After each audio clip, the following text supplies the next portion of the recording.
Yeah. All right, so why don't you tell us a little bit about yourself? You want me to talk to the camera? Right to the camera. Okay, good. My name is Bob Pugh. I'm a freelance videographer here in Washington, D.C. I've been doing this for just about 20 years now. I do it for most of the TV networks and the local TV stations, and I do take assignments as they come. What names some news agencies maybe that you've done? Oh, CNN, NBC, CBS, ABC, all the affiliates. I shot a freelance video yesterday for KBAK in California, and for a funeral from Arlington Cemetery for one of the soldiers that were killed in the Gulf War. I also do training videos for groups that need some of my material. Most of it is live action, so it's real time. That they utilize quite often in their work as well. All right. So what were you doing on September 11th? Well, I'd gone to work in the morning, as I normally do. I grabbed a cup of coffee on the way in. Another day as usual, it was bright sun, not a cloud in the sky. For September, that was kind of unusual, being as warm as it was. I went to my office in Alexandria, Virginia, where I usually monitor several of the radio frequencies in the area for opportunities for me to do some business and videotape some of the action in town. And I think about 8 o'clock in the morning, 8:15, some of the folks in the office were telling me that they had heard of a plane that had impacted one of the World Trade Center towers in New York. So we switched our radios over to the AM radio news stations in Washington, WTOP in particular. And we were listening to that commentary when, in monitoring the radios and answering emails, doing daily business. When all of a sudden we heard that there had been a second plane or a second impact at the second tower. And being curious as I am, that just didn't sound quite feasible to me. So, and being in Washington, D.C., we figured in the climate that we understood that was in the world, it occurred to me that that could be a coincidence, not. So I began listening a little more closely to my radios. About 9:30, and in fact it turned out to be about 9:38, I overheard the Arlington County fire dispatcher dispatch a battalion chief to an aircraft that was down in the vicinity of the 14th Street Bridge. That's one of the bridges that crosses the Potomac from Virginia into Washington, D.C., and right into the middle of town. It was incidentally the site of the Air Florida crash in 1980 during the winter. So I was very familiar with the location and logistics of how to get there. So I immediately left my office and began moving in that direction. As I exited the office, I was monitoring the same radios and notifying the TV stations that are my customers of what I was hearing and when. About that time, they started relocating the impact site and getting a little more specific. And they said it was in Del Rey, which is a neighborhood south of Crystal City, south of the Pentagon, south of the 14th Street Bridge. And that's an area that I was moving toward, and I knew it couldn't be there because the smoke and fire that I was seeing myself was far in the distance from that location. As again, we got closer, the location became the Navy Annex, which is a government building that sits on top of a hill that overlooks the Pentagon, adjacent to Arlington Cemetery. That could be a little bit more likely. That was the direction of the smoke that I was seeing as I moved forward into the area. But as I got down toward the Pentagon and parallel to the actual Pentagon itself, I could see that the building itself was on fire. There were people that were leaving the Pentagon, moving across the overpasses into the parking lots, getting away from the building itself. I was beginning to pass the action myself, so I took it upon myself to go ahead and make a U-turn across the median strip. I exited, made a right-hand turn up the wrong way ramp, and came right up into the area of the impact, parked my car, and got my equipment and left. I began videotaping immediately as I moved into the area. There was a gentleman in a suit, and looking at the video, he appears to be Middle Eastern, probably an employee of the Pentagon, was handling some of the wreckage, a small mechanical arm of some kind that had a joint attached to it, indicating his idea that it may be part of a landing gear.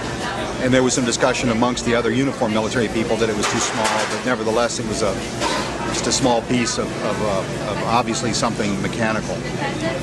I moved away from there and began shooting the scene from actually the northeast of the Pentagon itself, down the face that was on fire, and the firefighting that was going on.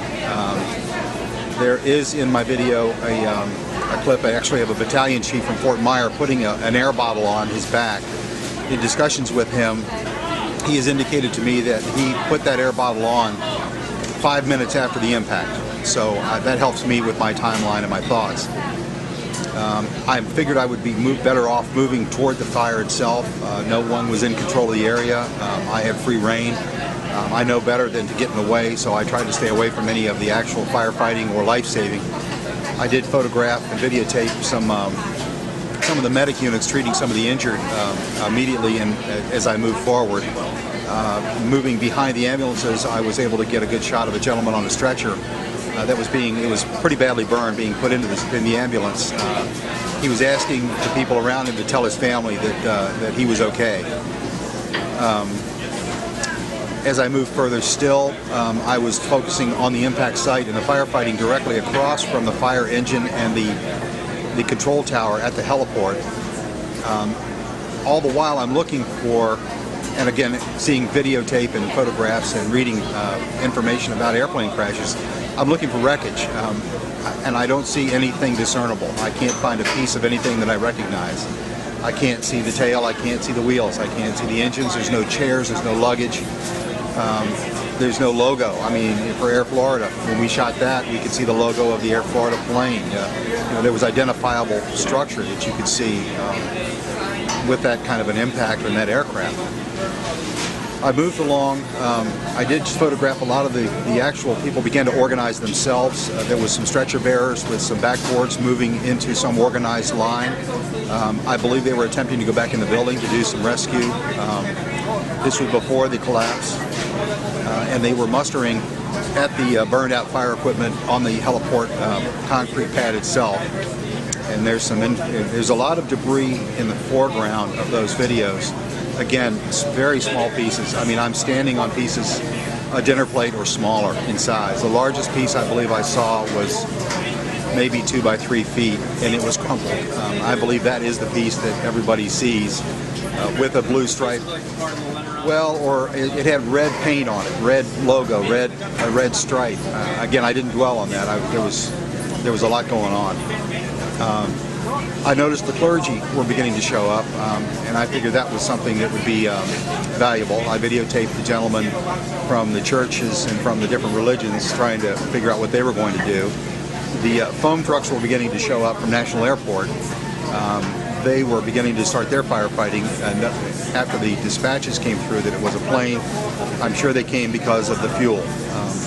What I was seeing immediately was they were pouring water into the actual firefighting itself, which I believe probably spread the fire deeper into the building. I just carried it further and further along.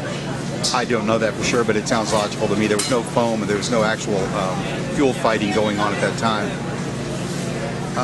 I saw the first helicopter land. It was immediately to my right. It was the Park Police Eagle. He landed on the road itself that was going up into the Arlington area. As I saw the actual pilots and crew start to motion, I turned to my right again and saw a severely burned patient on a gurney pass me. I couldn't tell who he was. He was burned that badly. He had no shirt, and he was moving his hands. I'm thinking maybe either in shock or what. One of the first, and I believe one of the only patients that was medevac that day that survived. And I do believe I have his name somewhere. It's Carlos, I believe, something. There were articles written about him and his recovery later on. About the time I was filming him being loaded into the ambulance, I heard a crunch and looked back to my left, and the Pentagon, actually the floors were collapsing right across from where I was standing. The video that I was able to get of that shows the debris and the smoke coming away from the building as it's being pushed away. Now your video has the best shot of the hole for video evidence. Best, hands down. How big, now you were right up there, how big was the Pentagon hole? How big could it possibly be? I would say if it was 16 feet diameter, 20 feet tops. Again, I can't. That's what would start me so curious. As I was trying to find something, there was no marks on the grass. Something never hit the ground. It didn't hit the heliport. I mean, it was a precision or awfully lucky hit. I mean, I don't know how it didn't bounce. I don't know how it hit directly in the side of the building without touching the ground, going as fast as it obviously was going. But I can't believe the thing is more than a garage door. You know, I mean, it was. The firefighters are standing in front of it. They're looking up at it, and they're just wondering, you know, wonder what's behind it, wonder where it went. And again, I'm looking at the classic airplane crash has wreckage.